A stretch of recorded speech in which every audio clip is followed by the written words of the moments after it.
Hi friends 2025లో July 25న release అయిన 'రంగీన్ season 1' web series గురించి. ఈ సిరీస్ అమెజాన్ ప్రైమ్లో విడుదలై స్ట్రీమ్ అవుతుంది. 'రంగీన్ సీజన్ 1' ఒక Hindi comedy drama web series. Vineet Kumar Singh, Raj Shri Desh Pandey main రోల్లో నటించారు. కథ వినీత్ కుమార్ సింగ్ అనే small town news paper editor చుట్టూ తిరుగుతుంది.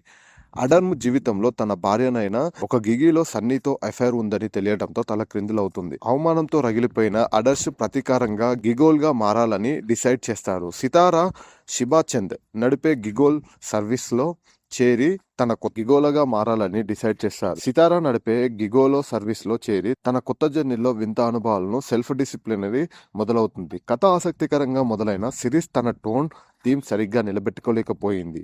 Dark comedy, relationship drama, self disciplinary కథ ఉండాలని ట్రై చేసిన సబ్ప్లాట్, టోన్స్ వల్ల కన్ఫ్యూజ్ అయింది. 9 ఎపిసోడ్లలో కొన్ని, ముఖ్యంగా 6వ ఎపిసోడ్ పిల్లల్లా ఉంది.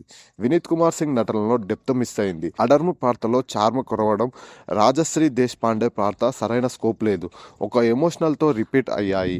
కానీ తారుక్, రైనా సన్నీగా అదిరిపోయారు. చీకీ స్మూత్ పర్ఫార్మెన్స్ సిరీస్ కి జోస్ తెచ్చాయి. సైడ్ క్యారెక్టర్స్ కొంత కలర్ యాడ్ చేసినా వాళ్లకు అంత స్కోప్ లేదు. సిరీస్ లో ఫేసింగ్ అసమానంగా ఉంది. కొన్ని సీన్లు సాగతీతగా కనిపిస్తాయి. ప్రొడక్షన్ వాల్యూ, సినిమాటోగ్రఫీ మంచివి, కానీ స్క్రిప్ట్ బలహీనంగా ఉంది. Love, manhood, morality themes explore చేయాలని ట్రై చేసినా డెప్త్ మిస్ అయింది. తెలుగు ఆడియన్స్ ఈ సిరీస్ తెలుగులో కూడా ఉంది. తారుక్, రైనా, శిబాచంద్ర నటన ఒక్కసారి ట్రై చేయొచ్చు. ఓవరాల్గా 'రంగీన్' ఒక బోల్డ్ ప్రామిస్తో స్టార్ట్ అయిన డెలివరీ వెనుకబడింది. మీ ఒపీనియన్ ఏంటో తెలియజేయండి. 'రంగీన్' చూసి ఎలా అనిపించిందో కామెంట్ రూపంలో రాయండి. వీడియో నచ్చితే లైక్ చేసి సబ్స్క్రైబ్ చేయండి.